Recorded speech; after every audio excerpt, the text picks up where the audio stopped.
Hello everyone. Today in this video we are going to go over chapters 9 and 10.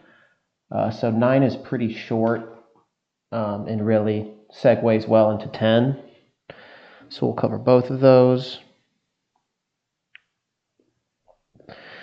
So chapter 9 is about central banks and the Federal Reserve System.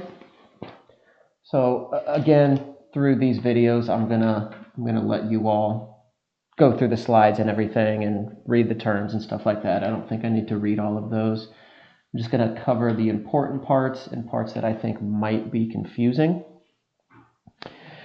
So obviously, essentially what the central bank and the Fed does, the Fed for short, is conduct monetary policy, which is what chapter 10 was. So I'll spend much more time on chapter 10.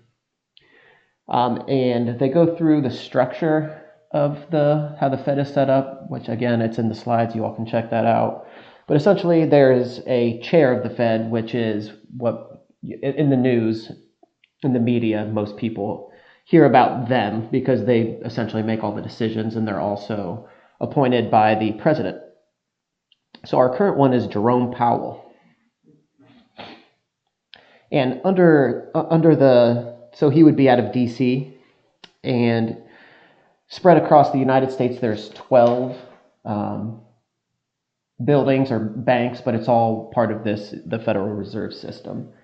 And those are in Boston, New York, Philadelphia, Richmond, Atlanta, Cleveland, Chicago, St. Louis, Dallas, Minneapolis, Kansas City, and San Francisco.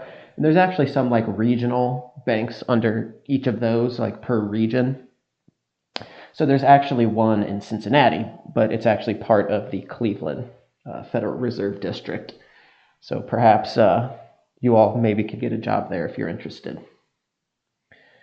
And here, just make sure to review the complete list of the Fed functions. Again, I'm not going to just read off lists. So chapter 9 is pretty brief, and it just kind of sets up how the Fed functions.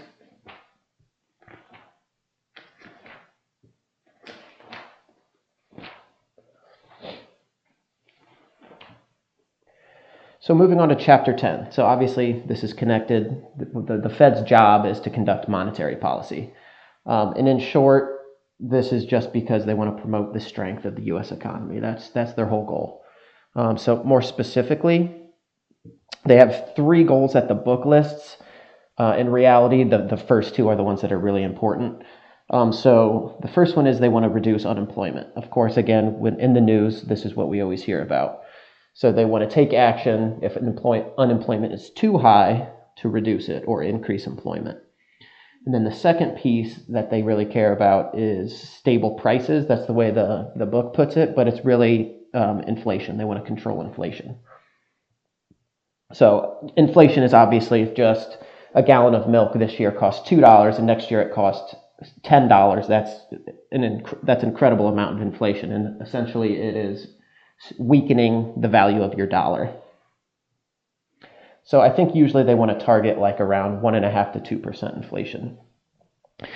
So and then the last one is they want to moderate long-term interest rates. So again, that's from the book, but really those first 2 are more important.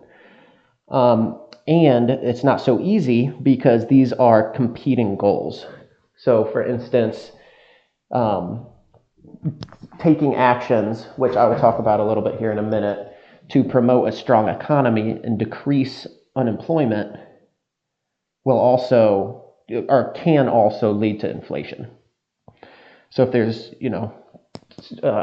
generally speaking, they want to put liquidity into the system, which will hopefully banks will get it and they'll lend it out for mortgages and for small people to start small businesses and things like that. But if there's too much money, too much liquidity in the system, that leads to increased inflation.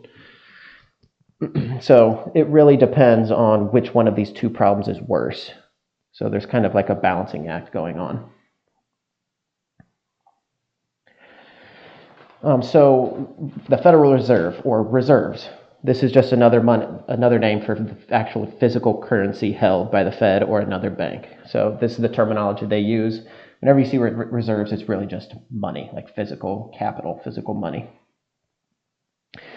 So the reserve ratio, this is something that the Fed sets, and it's a legal requirement for each bank, and it is the amount of money, like physical money or reserve, that banks need to hold, like in their vault, in their safe, whatever, as a percentage of their total assets. And currently, this is 10%. So that means that 90% of that is not, they don't have the physical dollars there. So it would be really, really bad, and I think we talked about this a little bit in the last chapter, if everybody went to the bank at the same time and wanted to physically take their money out, because only 10% of the people would be able to do that, or you would only be able to get 10% of your money. And I'll talk about that a little more when we get to the tools that they use. But essentially, if you didn't know this, they don't actually have all of the physical money that, if you look at your account, if you aggregate all of that up, they don't actually have that in their physical location in their building. And the Fed determines that. So obviously, the lower that percentage, the more scary it is for the general population. So they also set a discount rate. So this is the interest rate on overnight loans from the Fed to private banks. Or below, I will talk about, and it's called in the book, discount lending.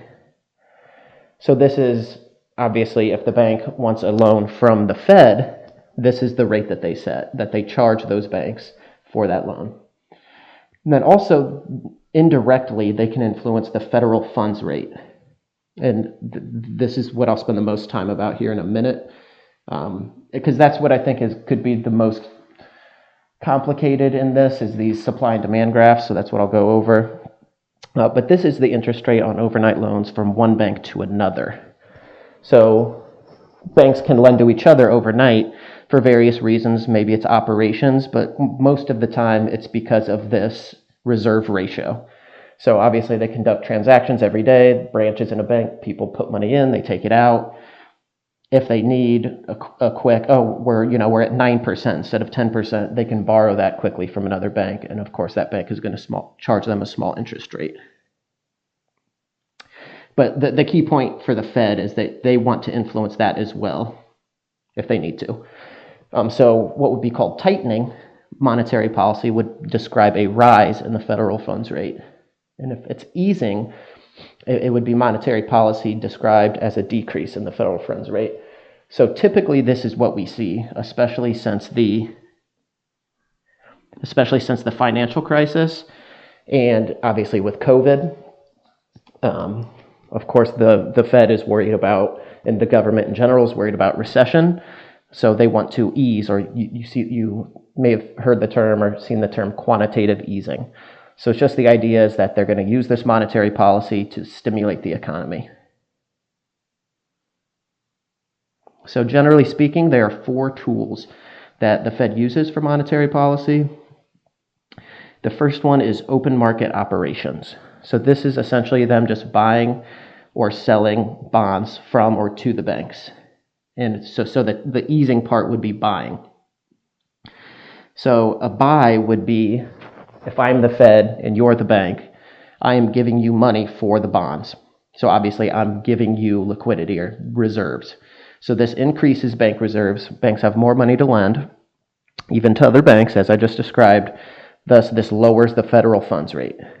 And the opposite of that, if they sell, then they're just doing the exact opposite. So the bank is now giving the Fed money, and the Fed is now giving them the bonds. So it's a decrease in bank reserves and raises the federal funds rate. So I will conclude here. Again, I think these graphs can be a little confusing because they're not your typical supply and demand curves. Because supply here is vertical instead of upward sloping. This is because the supply comes from the Fed, and the Fed doesn't operate to make a profit.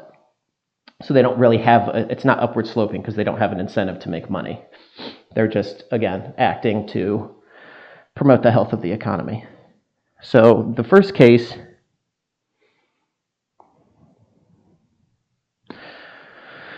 So the first case here is by case one.